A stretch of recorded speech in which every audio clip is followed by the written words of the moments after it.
What's up, everybody? It's Canvas Apparel back with another video, and you're rocking with your boy Jamel again. Today is all about Halloween and witches and stuff like that.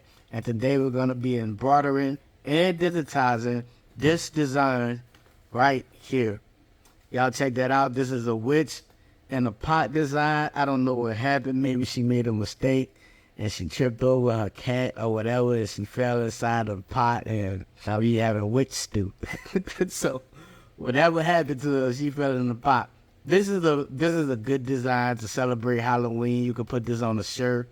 You can put this on some apparel for sale or anything, or maybe just make some type of sheet pillowcase or anything for Halloween. So this is a cool little design to stitch out for Halloween. This design will be available in my Etsy store. The link is in the description, so go ahead, hit that link in the description so you can buy this design. It will come in multiple sizes, and it will be in multiple file formats. And I'm also going to have a full stitch out of the design, not just applique, for people who do not want to do applique. But the full stitch out is only going to come so big, maybe no more than 5 inches, because it does take a long time to do a full stitch out design.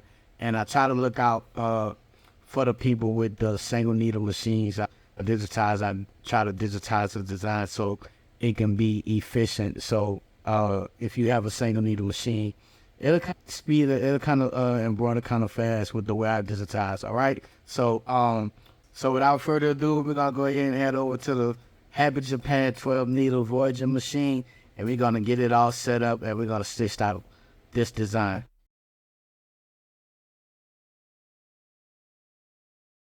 All right, so now we are in Hedge Embroidery Studio.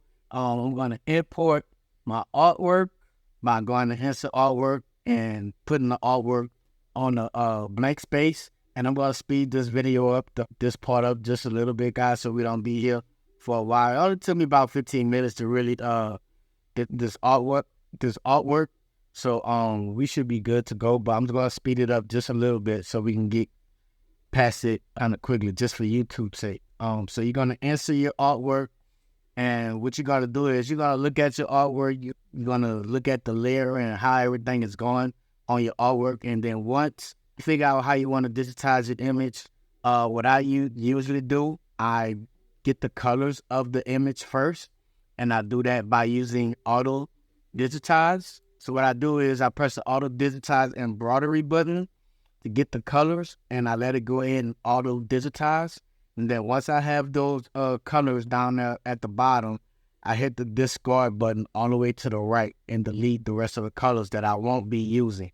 And then after I delete the colors that I won't use, I go over to the sequence and to the colors panel and delete all of the shapes and stuff that we're using. When you delete those shapes, it will not delete the color at the bottom. So you don't have to worry about the colors at the bottom being deleted once you delete the shapes. So once we do that, I go over to digitize, and then I manually start digitizing my shapes using a digitized blocks, using a digitized closed shape tool. And also, this is very important, when you are digitizing, make sure you use pull compensation. Don't use the pull compensation button in the stitches tab. Make sure you put pull compensation on the design yourself. Add that pull compensation yourself. This is very important, as it will not, if you add the pull compensation, it will not leave any gaps in the design. That's the worst thing you want to happen to you when you purchase a design from someone and the design has a whole bunch of gaps in it because they didn't use the proper pull compensation. So as I'm digitizing this design, you're going around with the digitized closed shape and the digitizing block tool, and I'm going to make the pot of the design an applique. So once I make that pot of the design an applique, once I digitize the pot, I'm going to go down to the applique tabs and then convert it to applique, and then add everything I need to add to that part of the design. Once I finish digitizing the design, I go to the player. I let the player play out the design, and on the screen, It's going to show you exactly how the design is going to stitch out and how it's to stitch out on your machine. And then after that, we're going to head over to the Happy Japan 12-needle Voyager, and we're going to stitch this design out. All right, so everybody, let's go over to the Happy Japan 12-needle Voyager, and we're going to get this design stitched out, all right? Let's roll. Now we're at the embroidery machine. I'm putting my new threads in. I'm getting everything ready. I'm getting my hoop ready and my fabric and everything. We're going to load the design into the machine, and then we're going to go ahead and stitch this design out. And once the design is finished, I'm going to show you guys what the design looks like after it was done. All right.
All right, everybody, the design is complete, and this is how it's stitched out. You can see that beautifully. It's stitched out smoothly. I didn't have any problems with the design stitching out. No thread breaks, no bunching of stitches. And then you can look at the back of the design also. You can see it is nice and flat and smooth on the back of the design, everyone. So that's a good sign. So when you do go to my Etsy link at the bottom, that's where you can purchase the design at. You won't have any worries about the design stitching out correctly. All right, that's gonna be the end of the video, everyone. I hope you all enjoyed watching the video and watching me stitch out this design and digitizing this design and Hatch Embroidery. If you want the link to purchase this design, click the link in the description and it'll take you straight to the Etsy store where you can purchase this design. This design will also be in different sizes, and it'll also be in different file formats. So make sure when you go to click the link and the store pops up, the design pops up, look at that first picture. It's gonna have every file type that's gonna be in the folder of the design. So I hope you all enjoyed the video. If you like what you're seeing, leave a thumbs up. Also, hit that subscribe button and turn on your post notification bell. So every time I upload a new video, you get to come over and see what I'm doing. And other than that, man, I hope everybody have a great day, and I'll see y'all on the next video. Peace.